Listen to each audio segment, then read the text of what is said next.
Yes. Yes, Lordship, this is PIL challenging the entire act of APUAPA, Lordship. Preventive Detention Law of Arunachal Pradesh. Pardon? This is PIL challenging the constitutional validity of the one preventive You are law. challenging? Yes, entire act, Lordship. What are you challenging? Lordship, that preventive special comes under the concurrent list. So on that ground, the state legislative does not enjoy the absolute power. So it has to be sanctioned by President. And without sanction of the President and assent of the President. We are not getting you properly. Yes, Lordship, this state preventive law, that it comes under the concurrent list, which means that state legislative does not enjoy completely their condition. And this act has to be assented by President of India, Lordship. Because there is... Mr. Advocate General, can you kindly apprise the gist of this case? We are not getting him. They have challenged the preventive detention law of the state. The act, the Unlawful Activities Prevention Act. Entire act has been put to challenge. By way of the PI.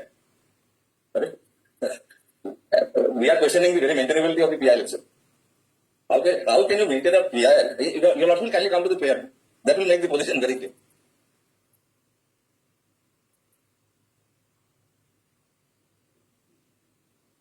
It's at page 34. Your Lordship, can you see the prayer? The entire act has been put to challenge. That too by way of a PI. All we are required to do on merits, all we are required to do is show the legislative will. That it is traceable to one of the entries in the list. And all kinds of sweeping statements have been made in the API saying that the act is otherwise. And Lordship, period of detention is very important. Once this is declared illegal, then entire act is illegal, Lordship. And moreover, advisory board, this has to be chairman has to be the sitting judge. That in APUAPA retired judge, Lordship. As per the 44 amendment, constitutional amendment, Lordship.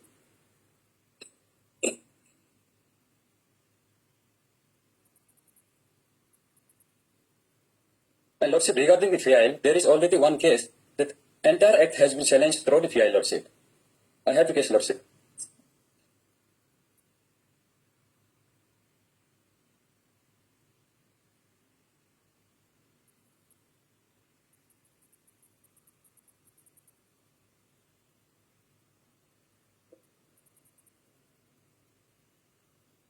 We are questioning the maintainability on 2-3 different grounds.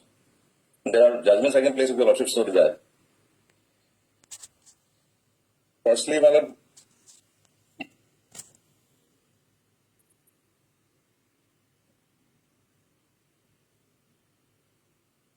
You were actually challenging the whole act. Yes, Lordship.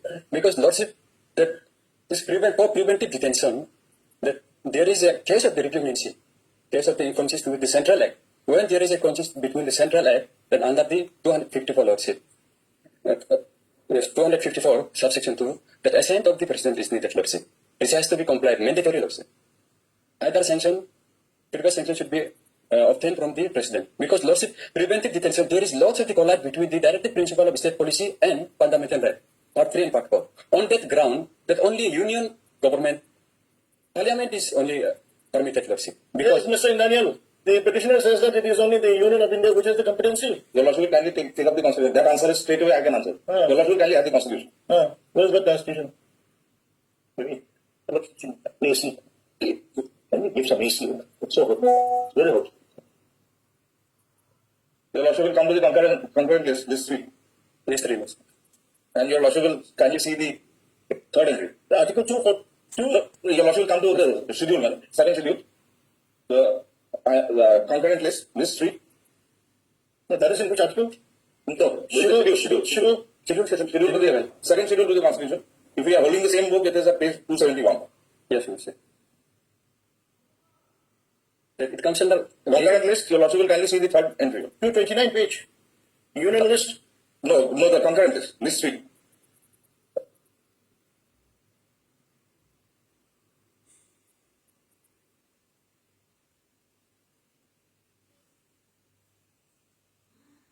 constitutional direct, Lordship. State list. And up. Concurrent list. Yes. Your Lordship will kindly come to entry 3. Preventive detention for reasons connected with the security of a state, the maintenance of public order, or the maintenance of supplies and services essential to the community, persons subjected to such detention. So as soon as we show that the power is available under the concurrent list, the whole challenge goes. since it challenges to the whole act, we need to just demonstrate that it is traceable to entry in the either in the state list or in the concurrent list. There has to be, in any case, Supreme Court has clearly laid down guidelines so far as challenge to statutory provisions is concerned. Supreme Court is very clear that you cannot do it by way of a PI like this. And secondly, it is their own statement. In paragraph 28 of the PI, your lordship will find a specific statement that under this preventive detention law, 40 people were detained. Now, it will be, in terms of the law laid down by the Supreme Court in S.P. Gutta's case, those were the people who suffered a primary injury. Not correct. Once those people did not come, who is he to come and challenge? They are the people. The law is very clear. If the people who suffer the primary injury do not come to the court, The person who suffered secondary injury. so who has suffered a secondary injury, how can he maintain a PI? It is his own statement. Your lordship will kindly come to paragraph You 28. are coming on behalf of. The Lordship, Exactly. Who is he? That is the question. that I have the Lordship, that when the act is constitutional validity is questioned, that it is ab initio disavoid, Lordship. Which means from the day that it You came into are actually, basically, you are challenging the detention Lordship, of some of the detainees on the ground that the law is ultra vires. yes, Lordship. Yes, Lordship. But actually, those persons who are detained and on whose behalf you are filed, they have no grievances. No, Lordship, They have no grievances. Lordship, my ground is, Why are you so much taking up their case when they want to stay behind the bars? Lordship, ground is not just on that case, Lordship. My ground is when constitutional validity is questionable, then from the day that it came into the existence, till today, that